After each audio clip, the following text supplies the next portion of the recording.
How to get backup code for two-step verification on Roblox. Hey everybody, welcome back to our channel. In today's video, we are going to learn how we can get the backup code for two-step verification on Roblox. So let's just dive right into the video and find out how to do it. So for that, you need to head over to the browser version of Roblox, or you can open it on your desktop. But if you're on your phone, you can't do it from the app, so you need to head over to browser and type in www.roblox.com and open it up. After that, you can head over to settings and open up the settings of Roblox.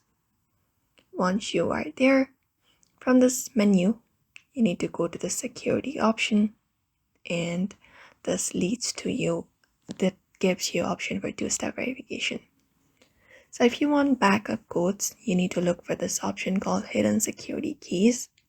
So you can go ahead and turn this option on, and you need to set up Authenticator first so that you can use the two-step verification on all of your customs platforms. So you can just go ahead and click on OK and then set up.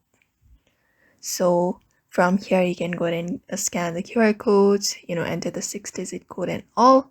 And once that is done on your screen, you will be displayed with a bunch of backup codes which you can use for your two-step authenticator. So just go ahead and turn this option and follow the on-screen prompts, and you should be able to get backup code for two-step verification in Roblox very easily. So I hope this video was helpful, and thank you for watching.